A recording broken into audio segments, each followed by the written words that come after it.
ಜಯ ಶ್ರೀರಾಮ್, ಜಯ ಗೋಮಾತಾ, ಜಯ ಕಂಠೇಂದ್ರ ರಾಷ್ಟ್ರ. ಪ್ರತಿ ವರ್ಷದಂತೆ ಈ ವರ್ಷವೂ ಕೂಡ ಹನುಮಾಲಿ ಅಭಿಯಾನವನ್ನು ಆಯೋಜನೆ ಮಾಡಲಾಗಿದೆ. ಇದು ಅಭಿಯಾನವನ್ನು ವಿಶ್ವ ಹಿಂದೂ ಪರಿಷತ್ ಬಜರಂಗ ದಳ ವತಿಯಿಂದ ಆಯೋಜನೆ ಮಾಡಲಾಗಿದೆ. ಅದರ ಸಲುವಾಗಿ ನಾನು ಎಲ್ಲ ನಮ್ಮ ಹಿಂದೂ ಸನಾತನ ಹಿಂದೂಗಳಿಗೆ, ಎಲ್ಲ ಯುವಕರಲ್ಲಿ ಎಲ್ಲವರಲ್ಲಿ ಒಂದು ವಿನಂತಿಯನ್ನು ಮಾಡ್ತೀನಿ. ಎಲ್ಲ ಹೆಚ್ಚಿನ ಸಂಖ್ಯೆಯಲ್ಲಿ ತಾವು ಮಾಲೆಯನ್ನು ಧಾರಿಸಬೇಕು ಅಂತ ವಿನಂತಿಯನ್ನು ಮಾಡ್ತೀನಿ.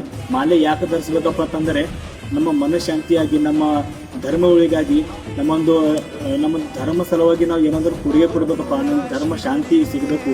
ಅದರ ಸಲುವಾಗಿ ನಾವು ಹನುಮಾಲೆಯನ್ನು ಹಾಕಬೇಕು. ಆದಮೇಲೆ 9 ದಿನ ನಾವು ಇಲ್ಲಿ ಹಾಕೋತೇವಲ್ಲ, ಅದ್ರ 3ನೇ ತಾರೀಕು 3 ಡಿಸೆಂಬರ್ಗೆ ಮಾಲವನ್ನು ವಿಸರ್ಜನೆ ಮಾಡ್ತೀವಿ. ನಾವು ವಿಸರ್ಜನೆ ಮಾಡೋದಕ್ಕೆ ಅಂಜನಾದ್ರಿ ಬೆಟ್ಟ, ಹಂಪಿಯಲ್ಲಿ ಶ್ರೀ ಹನುಮ ಜನ್ಮಸ್ಥಳವಾದ ಹಂಪಿಯಲ್ಲಿ ನಾವು ಅಲ್ಲಿ ಹೋಗಿ ವಿಸರ್ಜನೆ ಮಾಡಬಹುದು. ಹನುಮಲಿ ಯಾವಾಗಪ್ಪ ಅಂತಂದ್ರೆ ಬರೋದು ಮಂಗಳವಾರ ದಿನ 25 ನವೆಂಬರ್ 2025ರಲ್ಲಿ ಯೋಜನೆಯನ್ನು ಮಾಡಲಾಗಿದೆ.